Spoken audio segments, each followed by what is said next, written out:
Lawanmu adalah aku, ucap Darsan sambil memainkan cambuk di tangannya. Dengan cepat, Basura lalu menerjang Darsan. Suara Basura menggeram.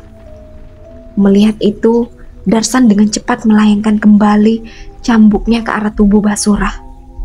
Namun dengan cepat, Basura menepis cambukan itu. Dan di saat bersamaan, Basura dapat menerkam tubuh Darsan dan menggigitnya. Tapi Darsan tak tumbang. Dengan sekuat tenaga, dia lalu mencoba melepas gigitan Basura dengan cara mencengkram rahang Basura. Akhirnya, gigitan Basura bisa terlepas karena cengkraman kuat Darsan. Meski sebagian kulit lehernya itu terbawa oleh gigit Basura. Melihat gigitan Basura yang berhasil terlepas, Darsan pun melemparkan tubuh Basura hingga terpental jauh. Basura masih bisa bangkit dan kembali menyerang Darsan. Tapi kali ini, Darsan berhasil menahan serangan Basura. Pergulatan antara keduanya pun terjadi. Darsan mencoba mengunci kepala Basura, sementara Basura berhasil menggigit tangan Darsan. Adu kekuatan pun terjadi antara keduanya. Kepala Basura kini masih dalam kuncian Darsan. Meski kuncian itu tak sempurna, namun cukup efektif dalam mengatasi gerakan Basura. Sementara tangan Darsan masih berada di dalam mulut Basura. Basura menekankan rahangnya sekuat tenaga, meskipun kepalanya tak bebas bergerak. Namun, rahangnya masih kuat untuk menekan. Terdengar tulang tangan Darsan patah akibat gigitan Basura. Dasar harimau sialan, pekik Darsan menahan sakit. Gama dan Fajar terus berjalan menyusuri jalan setapak yang diarahkan oleh Basura. Sampai akhirnya tibalah mereka berdua di percabangan jalan. Dengan tanpa banyak perbincangan, keduanya memilih jalur kiri sesuai arahan Basura. Kini senter mereka benar-benar mati total akibat kehabisan baterai. Gama lalu mengeluarkan handphonenya untuk digunakan sebagai senter cadangan. Namun berkali-kali coba dihidupkan, ternyata handphone Gama rusak akibat tertimpa tubuhnya sendiri. Akibat sembaran selendang Nyai Anggis waktu di goa. Coba handphonemu, Jar, titah Gama pada Fajar. Fajar pun coba mengeluarkan handphone miliknya dari saku. Untung saja handphone Fajar masih bisa berfungsi. Dengan mengandalkan cahaya senter handphone, mereka pun melanjutkan perjalanan. Gam, ayo cepat. Kita sambil sedikit berlari saja. Perasaanku gak enak nih. Iya, ayo cepat. Kedua pemuda ini langsung mempercepat langkahnya. Meskipun jalur itu sudah mulai menanjak, kini pepohonan pun mulai tak terlihat lagi. Semakin menanjak, jalur itu semakin licin. Berkali-kali Gama dan Fajar hampir jatuh karena terpleset.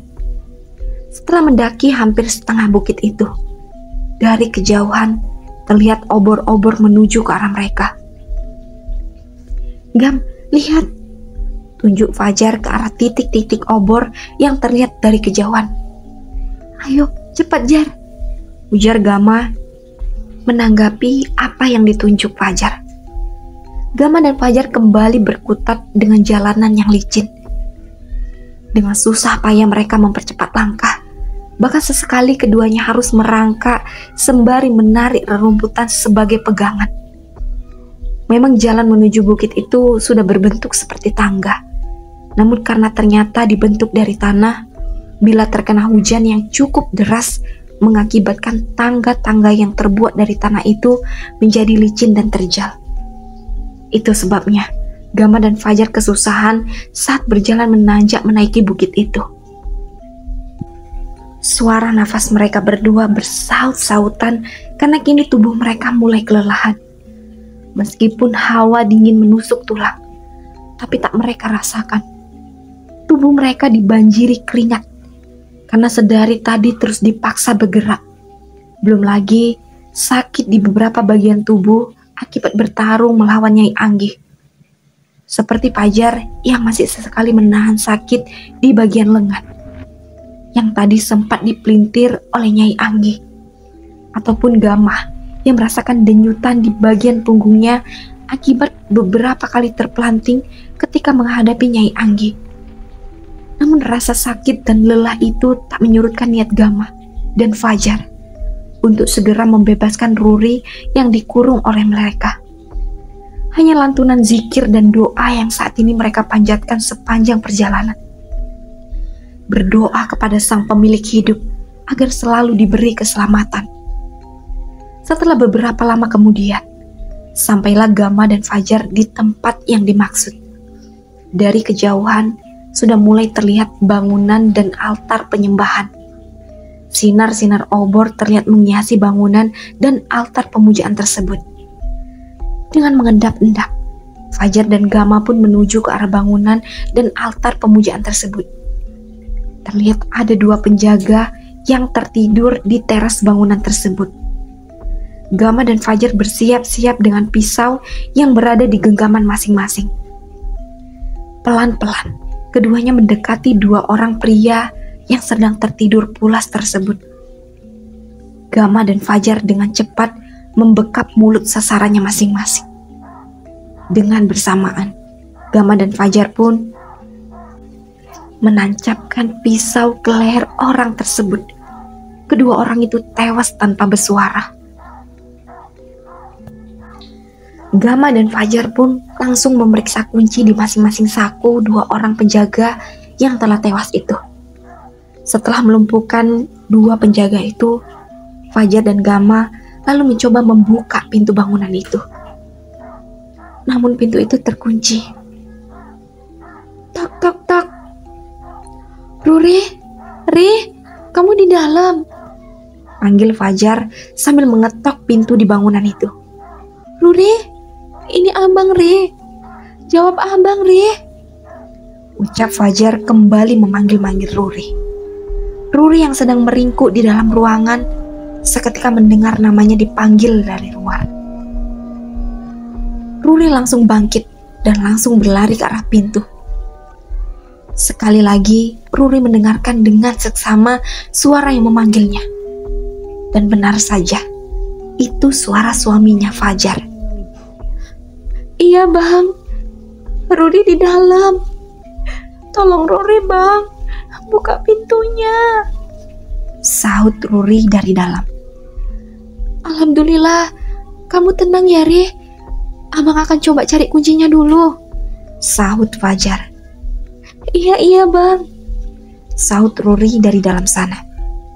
Gamah dan Fajar pun langsung memeriksa kunci di masing-masing saku dua orang penjaga yang telah tewas itu.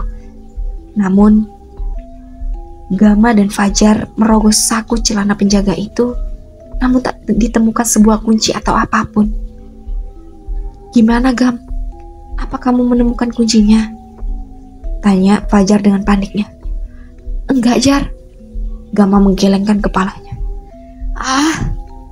Fajar berteriak kesal sambil menjambat rambutnya sendiri. Ayo kita cari terus Jar. Siapa tahu ada di sekitar sini, ujar Gamah agar lebih tenang. Fajar pun menuruti perkataan Gamah. Mereka pun masing-masing mencari di berbagai sudut, mulai dari atas pintu, di balik obor yang tergantung, hingga di celah-celah dinding, namun pencarian mereka nihil. Gimana bang? Sudah ketemu kuncinya? Tanya Ruri dari dalam. Belum Ri, kamu menjauh dulu. Biar abang sama Gamah akan mendobrak pintu ini saja, ucap Fajar. Iya bang, jawab Ruri. Gamah dan Fajar pun mengambil ancang-ancang untuk mendobrak pintu itu. Pintu masih belum berhasil didobrak. Mereka berdua pun mencoba lagi mengambil ancang-ancang. Lalu, boom, pintu itu masih berdiri kokoh. Pekik keduanya, saat tubuh mereka mulai terasa sakit akibat menabrak pintu itu dengan tubuh yang sebenarnya dalam keadaan tenaga yang hampir terkuras habis. Ayo Jar, Kita harus bisa menobrak pintu ini dan membawa Ruri pergi. Sebentar lagi orang-orang itu akan sampai kemari, ucap Gama. Iya, ayo Gam. Bismillahirrohmanirrohim, ucap Gama dan Fajar. Lalu mereka berdua pun kembali mengambil ancang-ancang. Dan akhirnya, bro, pintu itu akhirnya terbuka. Gama dan Fajar sampai terjatuh karena berhasil mendobrak pintu itu. Alhamdulillah, ucap keduanya seraya saling bantu untuk bangkit. Ruri yang melihat itu langsung berlari ke arah Fajar dan memeluknya. Ruri menangis sejadi-jadinya karena akhirnya bisa keluar dari sana. Fajar langsung membawa Ruri ke dalam dekapannya, sembari berkali-kali mencium pucuk kepala istrinya itu. Alhamdulillah ya Allah, akhirnya engkau beri keselamatan untuk istriku. Fajar mengucap syukur sambil masih memeluk Ruri. Jar, ayo kita harus pergi dari sini, ucap Gama ketika melihat orang-orang itu satu persatu sudah tiba di bukit ini. Melihat itu, mereka bertiga pun langsung berlari dari bangunan itu. Kita lari kemana, Gam? Tanya Fajar sambil berlari. Entahlah, lebih baik kita berlari sejauh mungkin, saut Gama sambil ngos-ngosan. Gama, Fajar, dan Ruri terus berlari menjauhi bangunan dan altar penyembahan itu. Orang-orang yang baru tiba di bukit itu kini langsung berpencar ke segala arah, mencari keberadaan mereka bertiga. Di padang rumput yang tumbuh di perbukitan itu, mereka berlari tanpa penerangan. Dikarenakan handphone Fajar yang diandalkan sebelumnya kini telah kehabisan daya. Dengan hanya bermodalkan insting dan sambil berpegangan tangan satu sama lain agar tidak terpisah, Gama, Fajar, dan Ruri berlari membelah rerumputan di malam itu. Namun berlarian di bukit yang luas pada malam hari tanpa penerangan, terlebih lagi dengan tubuh yang sudah kelelahan, justru membawa petaka baru bagi mereka. Saat sampai di lereng bukit, tanpa sengaja, kaki Ruri tersandung sebuah akar pohon yang sudah mati. Buk, Ruri terjerembab ke tanah. Karena saling berpegangan tangan, otomatis mereka bertiga terjatuh bersamaan. Lalu tubuh Gama, Fajar, dan Ruri pun menggelinding di lereng bukit itu. Pegangan tangan mereka terlepas. Beberapa kali tubuh mereka bertiga membentur sesuatu seperti batang pohon dan bebatuan sebelum akhirnya tubuh mereka mendarat entah di mana. Suasana begitu dingin dan gelap. Gama dan Fajar dan Ruri pun pingsan tak sadarkan diri. Setelah beristirahat sebentar, Siska memutuskan untuk bangkit dan melanjutkan perjalanan menuju ke bukit itu untuk menyusul Gama dan Fajar. Ditemani Badira, Siska berjalan keluar dari kawasan rumah Nyai Anggi.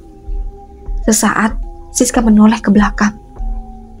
Semoga saja Nyai Anggi benar-benar mati di dalam sana, batinnya.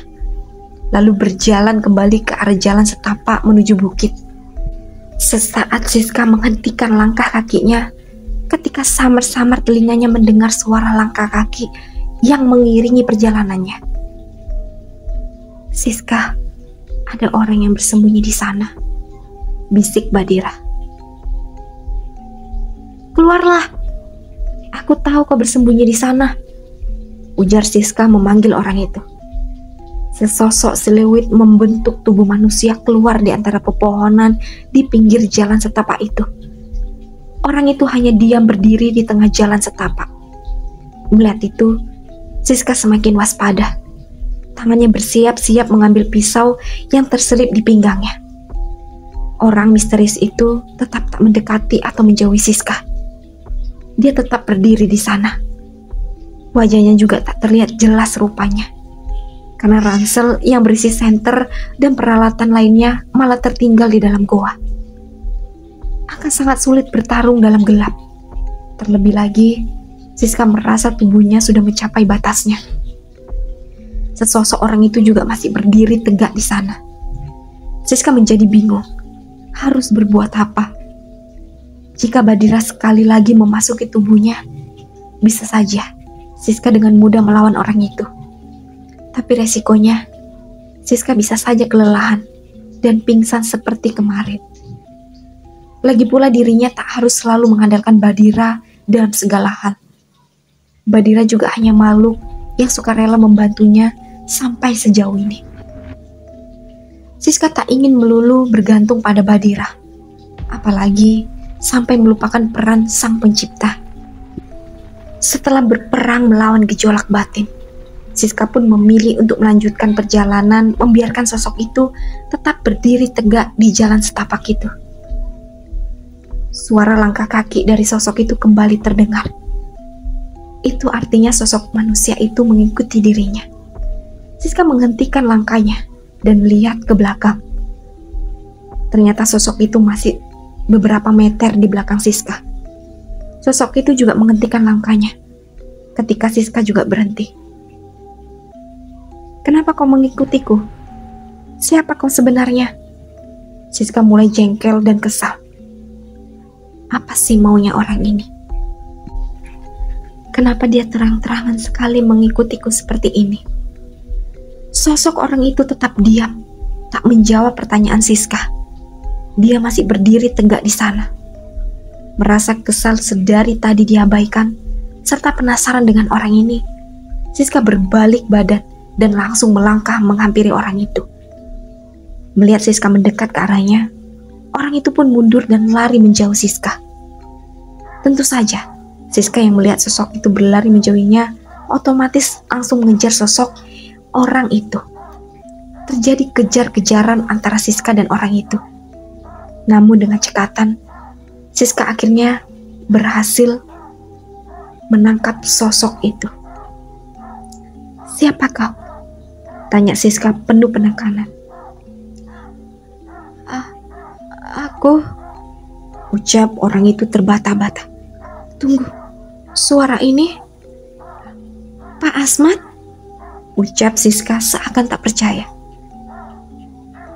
"Pak Asmat? Bapak Pak Asmat kan?" tanya Siska masih tak menyangka. Maafkan saya," saut Pak Asmat sambil tergagap. "Maksudnya apa, Pak? Kenapa Bapak bicara seperti itu?" tanya Siska. "Maafkan saya yang tak bisa mencegah istri saya bergabung bersama mereka. Saya sudah berusaha melarang istri saya untuk mengikuti saya yang menyelidiki dan mencari Lestari di kampung ini.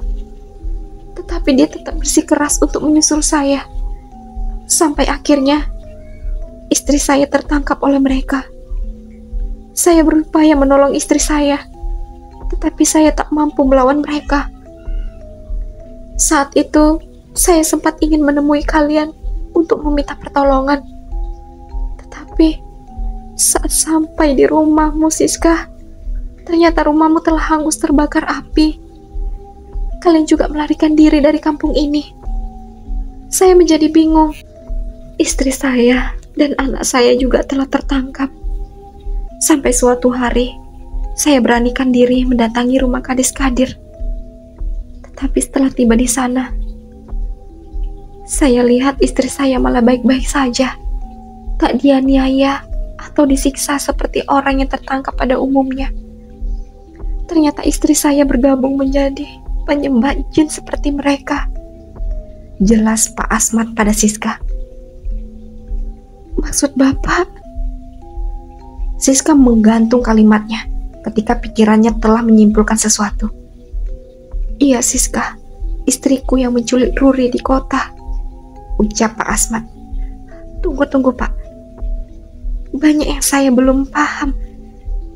Jadi maksud Bapak juga bergabung dengan mereka?" tanya Siska kembali. Pak Asmat terdiam. Kemudian dia menghela nafas panjang dan mulai berbicara pada Siska. "Saat itu, saya mencoba menemui istri saya secara sembunyi-sembunyi. Saya meminta penjelasan langsung padanya. Dia memang mengakui kalau benar-benar dia bergabung dengan orang-orang ini. Karena saat ditangkap itu, dia memohon untuk dipertemukan dengan putri kami. Dan Nyai Anggi pun berjanji akan menghidupkan kembali anak saya apabila istri saya mau bergabung dengan mereka. Istri saya yang dibutakan janji-janji kemudian setuju untuk bergabung dengan mereka. Sejak saat itu, istri saya memata-matai desa Kenang Sari dan melaporkan semua informasi pada Kades Kadir. Saya berusaha membujuk istri saya agar berhenti dan kembali pada saya. Tetapi dia menolak karena ingin bertemu dengan anak saya. Saya sudah mengatakan pada istri saya bahwa anak kami pasti sudah meninggal. Tetapi istri saya tidak percaya pada saya dan masih percaya bahwa anak kami masih hidup. Jelas Pak Asmat lagi.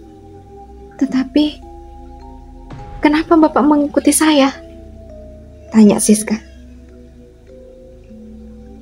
Saya hanya mencoba mencegah kamu untuk mendekati bukit itu, Siska. Orang-orang itu sudah lebih dulu ke sana. Kalau kamu sendiri ke sana, pasti bahaya, Siska. Tapi adik saya dan yang lainnya juga ada di bukit itu, Pak. Saya harus menyusul mereka. Siska bersikeras. Jangan. Sebaiknya kamu ikut saya saja, Siska. Saya akan menunjukkan jalan lain menuju bukit itu, ucap Pak Asmat. Sejenak Siska terdiam. Apakah Pak Asmat bisa dipercaya? Mengapa Pak Asmat berbicara panjang lebar seperti itu, bahkan tanpa dimintai oleh Siska? Pak Asmat juga tak menjawab pertanyaan Siska secara gamblang. Pak Asmat pun bangkit, lalu berjalan menuju ke pinggiran jalur jalan setapak itu. Siska hanya diam memperhatikan pergerakan Pak Asmat yang semakin menjauh. Ayo cepat Siska, teriaknya memanggil Siska agar ikut bergabung dengannya. Tak menurunkan kewaspadaan, Siska pun melangkahkan kaki mengikuti sosok Pak Asmat. Malam itu hanya terdengar suara langkah kaki mereka berdua. Pak Asmat pun menghidupkan senter sebagai penerangan petunjuk jalan. Tapi anehnya, jalan yang ditunjukkan oleh Pak Asmat berlawanan arah dari jalan menuju bukit. Apalagi medannya yang merupakan semak dan ilalang setinggi paha orang dewasa. Pak, kemana kita ini, Pak? Siska mulai membuka pembicaraan kembali. Sudah tenang saja. Saya tahu jalan cepat menuju bukit. Kalau lewat jalan utama, pasti kamu akan bertemu dengan mereka, jawab Pak Asmat. Pak, boleh saya bertanya? Tentu saja, Nak Siska. Silakan. Kenapa Bapak tiba-tiba menceritakan semua itu? Padahal bisa saja Bapak tak menceritakannya. Apalagi ini menyangkut istri Bapak sendiri. Itu karena saya telah lama ingin menemuimu, Siska, dan menceritakan semuanya. Tetapi istri saya mengancam saya kalau saya sampai datang menemuimu dan menceritakan semuanya, dia dan orang-orang di kampung ini akan membunuh saya. Saya masih hidup sampai sekarang pun berkat istri saya. Dia mengatakan saya menjadi gila pada penghuni kampung ini. Itu sebabnya orang-orang di kampung ini masih membiarkan saya hidup dan berkeliaran sampai sekarang, ucap Pak Asmat. Sejak kapan Bapak mengikuti saya? Dan kenapa Bapak malah bersembunyi-sembunyi, bukan langsung memanggil saya? Dan kenapa tadi Bapak malah mencoba lari dari saya? Siska kembali mencacar pada Pak Asmat tentang pertanyaan yang masih menjanggal di benaknya. Pak Asmat menghentikan langkahnya begitu mendengar pertanyaan Siska.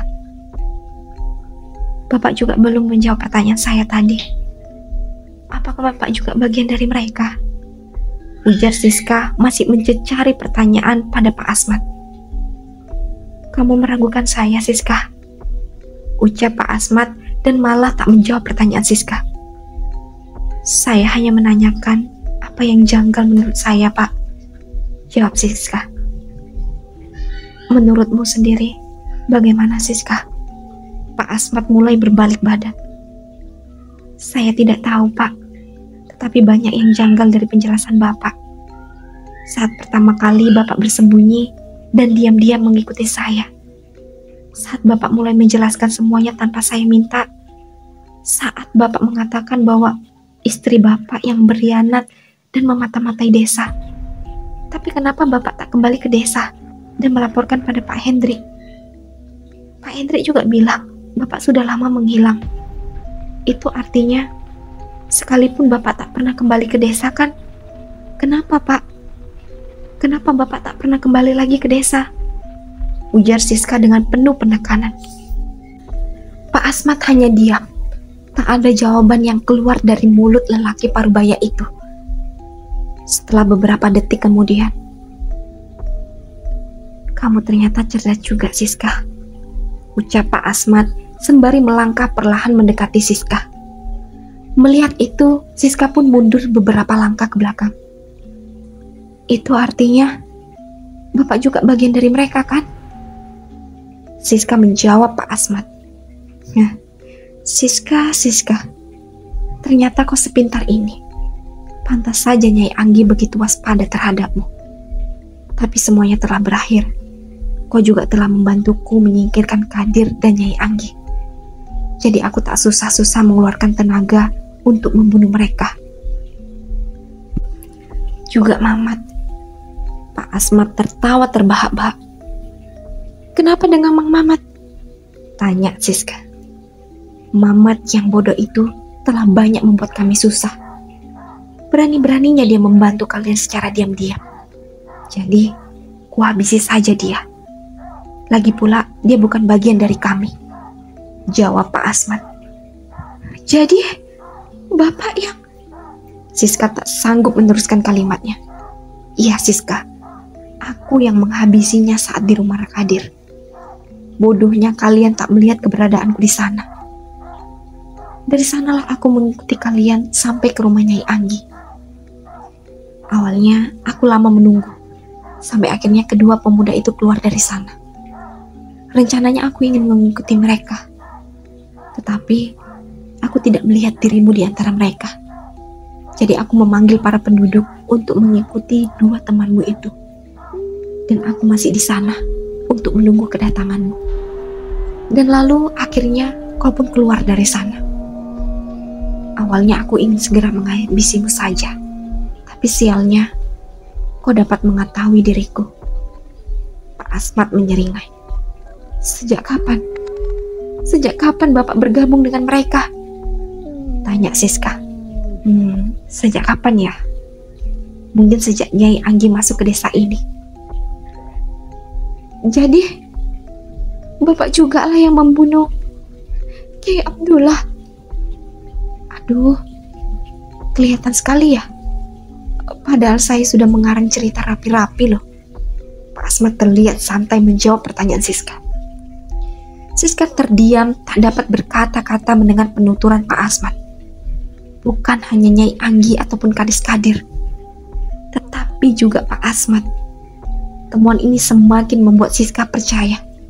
Sekarang bisa saja banyak orang di sekitar mereka yang sebenarnya terlibat, tetapi tetap diam di belakang layar. Jadi, tentang istri yang baru-baru ini bergabung, apakah benar? Baiklah, karena kamu, adikmu, dan kedua temanmu itu akan mati di sini. Jadi dengan senang hati, akan aku ceritakan semuanya. Jadi, istri saya awalnya tak pernah terlibat. Tetapi karena dia begitu sedih kehilangan anak kami, yang kujadikan persembahan, jadi kutawarkan saja istri saya untuk menjadi bagian dari kami. Dengan janjiku yang akan menghidupkan kembali anak kami. Dengan begitu, kami jadi bisa memanfaatkan istri saya untuk menjadi mata-mata dan menjebak kalian dengan menculik Ruri. Dan lihat, akhirnya kalian bertiga datang kemari dengan sukarela kan?